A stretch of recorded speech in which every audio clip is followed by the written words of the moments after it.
आपका बहुत बहुत स्वागत है रन फॉर स्टडी में। आज चर्चा करेंगे अति महत्वपूर्ण लेखक और उनके द्वारा कहे हुए अति महत्वपूर्ण कथन। तो सबसे पहले हमारे लेखक हैं मैथिली शरण गुप्त जी। इनके द्वारा कहा गया पहला कथन है, हम कौन थे और क्या हो गए अभी, आओ विचार आज मिलकर करें ये समस्याएं सभी। मैथिली शरण गुप्त जी का कहना है कि हम क्या थे और अब क्या हो गए हैं, इस पर हम सबको मिलकर विचार करने की ज़रूरत है। विचार करने के बाद इस समस्याओं को दूर करने की हम सबको ज़रूरत है। मैथिली शरण गुप्त जी का ये कहना था कि हम क्या थे क्या हो गए बताओ, इस पर विचार करने की ज़रूरत है। ये एक बड़ी समस्या है, इसको और समाधान करने की भी ज़रूरत है। अगला सेंटेंस है मैथिली शरण गुप्त जी का, हाँ वृद्ध भारत ही संसार का सिरमौर है, ऐसा पुरातन देश कोई विश्व में क्या और है। मैथिली शरण गुप्त जी क्या कहते हैं, हाँ जो वृद्ध भारत है अपना, ये संसार का सिरमौर है, ऐसा देश कहीं आपको और नहीं देखने को मिलेगा विश्व में भी। वृद्ध भारत संसार का ही सिरमौर है, ऐसा पुरातन देश आपको कहीं विश्व में देखने को नहीं मिलेगा। अगले हमारे लेखक हैं नाथूराम शर्मा शंकर। नाथूराम शर्मा शंकर जी का कहना है कि देशभक्त वीरों में मरने से नेक नहीं डरना होगा, प्राणों का बलिदान देश की वेदी पर करना होगा।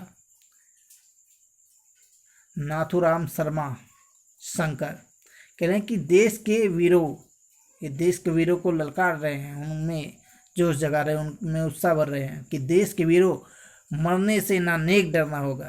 मतलब कह रहे हैं कि मरने से डरना नहीं है, वैसे भी देश के हमारे वीर जो है वो मरने से डरते नहीं हैं और हमेशा हर पल देश के प्रति अपना बलिदान देने के लिए तैयार रहते हैं हमारे देश के वीर। ये महत्वपूर्ण कथन नाथूराम शर्मा शंकर जी का है। अगले हैं मैथिली शरण गुप्त जी का, धरती हिलाकर नींद भगा दे, वज्रनाद से व्योम जगा दे, देव और कुछ लगा दे। मैथिली शरण गुप्त जी क्या कहते हैं, कह रहे हैं धरती हिला दे नींद भगा दे। धरती हिलाकर नींद कौन भगा रहा है, मैथिली शरण गुप्त जी। भाई धरती हिलाकर नींद कौन भगा दे, मैथिली शरण गुप्त ही तो भगाएंगे, और कौन भगा सकता है। कह रहे हैं ब्रजनाद से व्योम जगा दे, भाई ब्रजनाद करे और पूरा आकाश उसको जगा दे। देव और कुछ लगा दे। ये सेंटेंस है मैथिली शरण गुप्त जी का। अगला है मैथिली शरण गुप्त जी का ही है, जिनको नहीं गौरव और निज देश का अभिमान, वह नर नहीं नर पशु निरा है और है मृतक समान। मैथिली शरण गुप्त जी क्या कहते हैं, जिनको अपने देश पर गौरव और अभिमान नहीं है, वो नर नहीं है, वो नर पशु हैं, वो मृतक के समान हैं। भाई अगर आप भारत के हैं तो कहिए कि हाँ हम भारतवासी हैं, हमें इस देश पर अभिमान है, इस देश पर गौरव है, हम धन्य हैं कि इस भारत भूमि में हमने जन्म लिया। मैथिली शरण गुप्त जी कह रहे हैं कि वह नर नहीं नर पशु है और है मृतक समान। आज जिसको अपने देश पर गर्व नहीं, अभिमान नहीं है, तो वो नर पशु ही है, वो मृतक के समान ही है। मैथिली शरण गुप्त जी का है। तो मैं अगले लेखक हैं श्रीधर पाठक जी। उनका महत्वपूर्ण जो स्टेटमेंट है, वंदनीय वह देश जहाँ के देशी निज अभिमानी हो, बांधवत में बंधे पर स्पर्धा के अज्ञानी हो। कह रहे वंदनीय वह देश जहाँ के देशी निज अभिमानी हो, कह रहे कि वंदनीय है, पूजनीय है वह देश जहाँ के जहाँ के लोग अभिमानी हैं।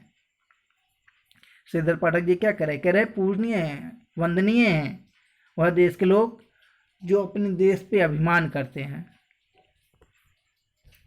अगले लेखक है राम नरेश त्रिपाठी जी। पराधीन रहकर अपना सुख शोक न कह सकता है, यह अपमान जगत में केवल पशु ही सह सकता है।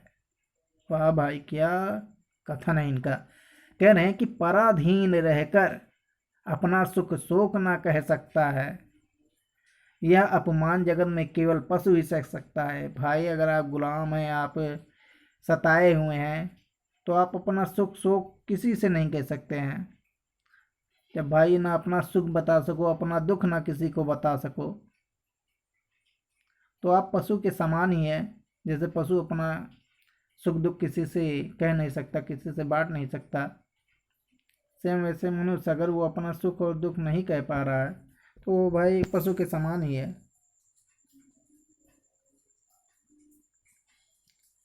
महावीर प्रसाद जी का कह रहे हैं, महावीर जी का कथन है, साहित्य समाज का दर्पण है।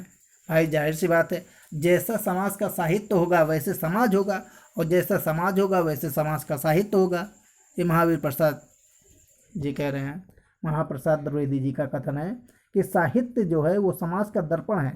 भाई साहित्य ही समाज का क्या है? आईना है, समाज का दर्पण है। अगर किसी समाज को देखना हो तो उस समाज के साहित्य को आप पढ़िए, जानिए, समझिए, तब आपको पता चल जाएगा कि वो समाज किस तरह का है, किस प्रकार की उनकी विचारधारा है। हमारे अंतिम जो लेखक है राम नरेश त्रिपाठी जी,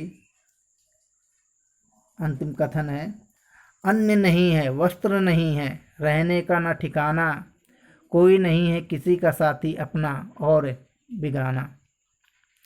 कह रहे हैं ना अन्न है, ना खाने को है, ना पहनने को है, और ना रहने का कोई ठिकाना है।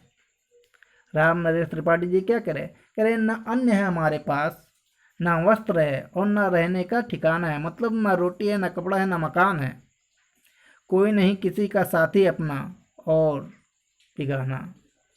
ये कहना है राम नरेश त्रिपाठी जी का। ये महत्वपूर्ण जो लेखक है और उनके द्वारा जो महत्वपूर्ण कथन है, ये विभिन्न परीक्षाओं में पूछे जाते हैं। आपको यह जानकारी कैसी लगी प्लीज़ हमको कमेंट कर कर ज़रूर बताएं। हाँ, हमारे चैनल को सब्सक्राइब, लाइक और शेयर करना ना भूलें। किसी प्रकार की भी किसी भी प्रश्न में अगर कोई त्रुटि हो तो हमें प्लीज़ कमेंट कर कर ज़रूर बताएं। वीडियो देखने के लिए आपका बहुत बहुत धन्यवाद।